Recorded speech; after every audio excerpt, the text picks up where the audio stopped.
Saturday Night Live came out with this weekend update, that they do. Is this with Dog? And Pete Davidson was on it, and I want to play a part of it for you, and I want you to tell me if you think if it's true. Here's a piece of it here. Last month's Met Gala, a fundraising event at the Metropolitan Museum of Art where celebrities typically wear outrageous costumes, was criticized by some as elitist. For more on this is someone who went to the gala, Pete Davidson.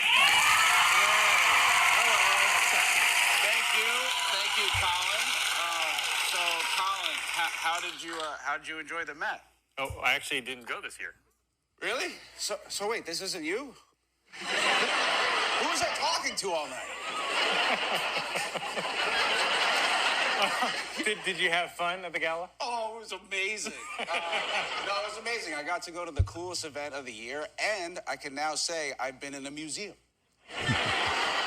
I did see some people who were commenting on your outfit. Yeah, I don't know why. That's a cool dress. I look like James Bond at his quinceanera. I look like if one of the 3 blind mice sold fentanyl.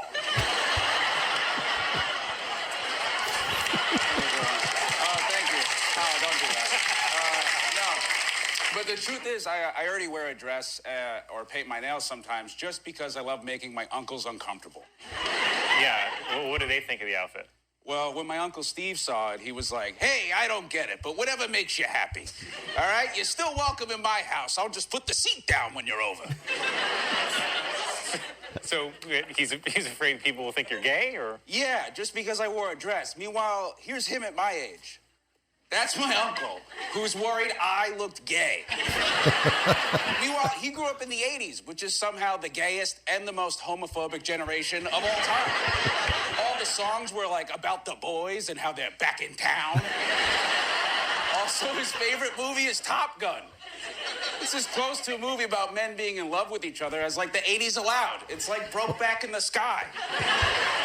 I just don't get where guys his age are coming from. I mean, have you ever asked a man like in his 40s or over 50 what they did for fun growing up? They'll say, oh, we wait for our friends to pass out. Then we'd all take pictures of our balls in his face. When men were men. So I heard that and I laughed my ass off because it's true. It's so true. It's all context. Yeah. It's all context, right? It made me think to myself, was the 80s, like, here's my thing, because we are in that age group, right? Yeah. And a lot of people that watch Saturday Night Live are in our age group. Yeah. And I was trying to think, okay, why was the 80s? Because there was a lot of, the music was all over the place. A lot of people think the 80s music was great. It was probably because there were so much different types of music. That's true. There was a lot of culture club and a lot of soft stuff, and a lot of European music was becoming big over here, and it was kind of funky. And then I'm thinking, after the whole love, not war, love, no bombs, bread, not, in the 70s, maybe there was that decade of the 80s where we were trying to go, we were trying to constitute ourselves from trying to figure out what we were really. Manly men were men. And but there was probably more gay music that came out in the 80s than probably now.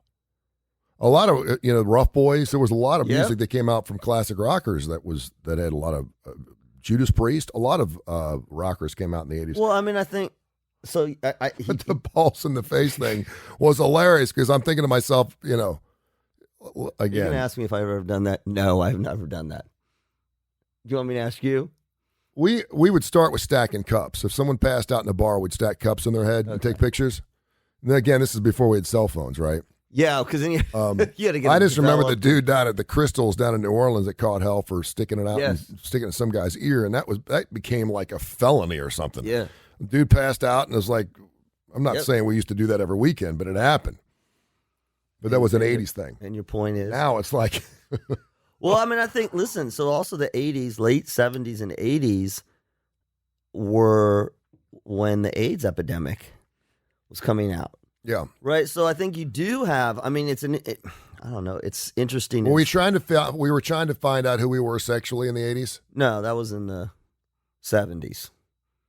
Well, more authentically. No, right. We were trying to figure out who we were sexually. Yeah. Well, because I'll tell you why. I mean, I think that, it's chicken and the egg kind of thing. But if you think about the music and you think about the AIDS epidemic, I think you sort of put those two together, because the AIDS epidemic was something that you could not sort of put back in the closet, right? So people were getting sick and dying, and it started off as, you know, oh my God, it's just a few people and it's a few gay men. This is where the homophobia came out, right? Yeah. Because it kind of you can't be in the closet if you're sick and dying and it's more than 3 people. And so I think simultaneously, I'm getting a little deep here, but I think simultaneously it's out. If we didn't have AIDS, do you think we'd be as homophobic as a society as we are now? Would we be less homophobic? Yeah. No, I think we'd be more. I think we'd be more, because what AIDS did was it AIDS separated this. It separated us. But in order to, so first you have to come out. Before it separated us, it was hidden, right? So it was hidden. So we were on the road too.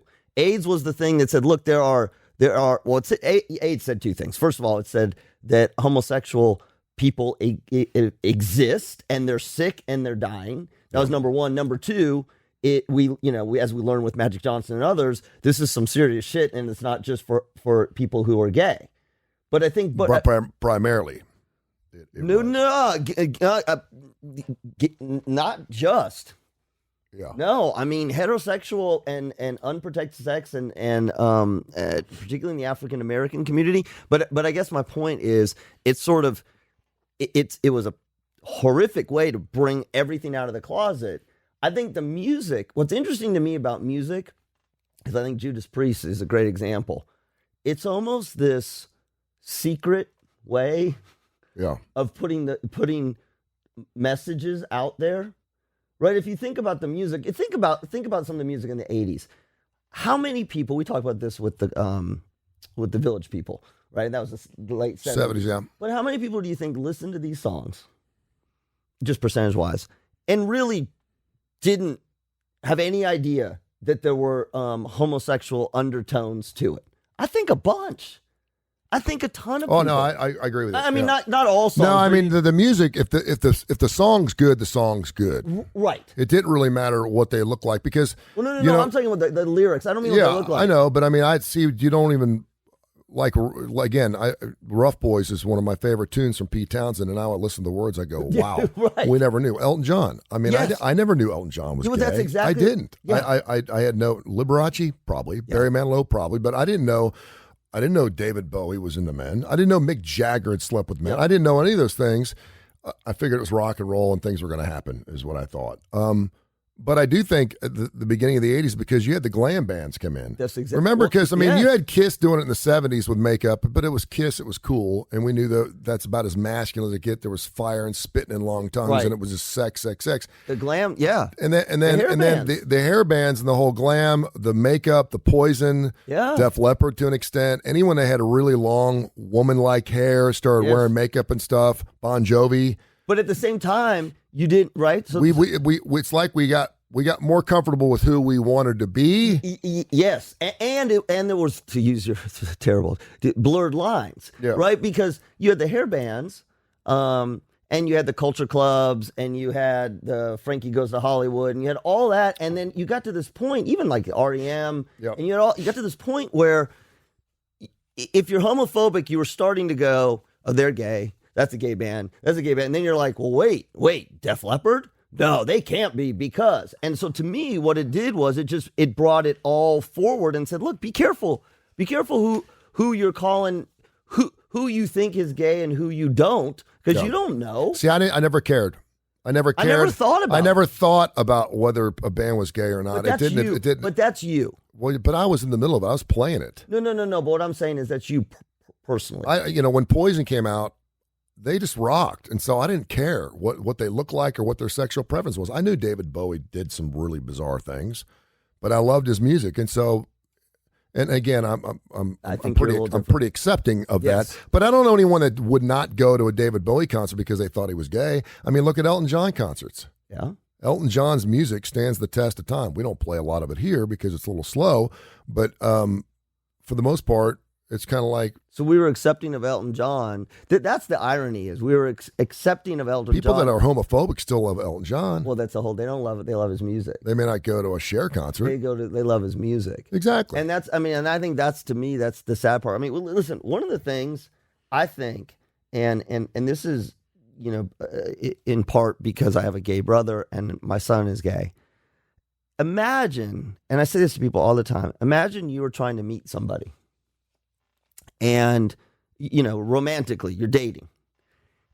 And instead of just being able to sort of look at them and know this is somebody who sexually could be attracted to me or not, or not, but I've narrowed it down to, imagine never knowing. Imagine not knowing if this person is going to love me or like me or not because they're the same sex as me. I mean, just imagine the logistics on all of that. Imagine the challenge. And I always say that to people, there's a lot of reasons you should have compassion, but just think about it from a dating standpoint. Yep. You go out and you're like, okay, females. Yeah. And the only thing you have to worry about, well, I guess you have to worry about if they're lesbian. Yeah, you do now. I don't worry about it. I mean, you just give it. I mean, right off the bat. How do you know right off the bat? If you go up to them and say, hey, listen, you want to have a cup of coffee, or you're talking to them, right off the bat whether they're gay or whether they're lesbian, because they'll tell you. If they're not interested in you, they'll what just if you're a guy, they'll blow you off. See, I think a guy or a girl. Yeah. No, guys will know. No. Yeah, they will. No. Yeah, they will. Because I've had guys come to me. No. But you've never had a friend or somebody you were an acquaintance that you did not know, they didn't say anything, and you did not know was gay, and you had a relation. It comes out pretty quick. Because they say something, or just because you feel it and they say something. If that's their intention. Yeah. Gay men can be friends with other guys and not want to sleep with them, yes, but I get that. And guys can be friends with girls sometimes and not want to sleep with them, but it comes out pretty quick. Okay.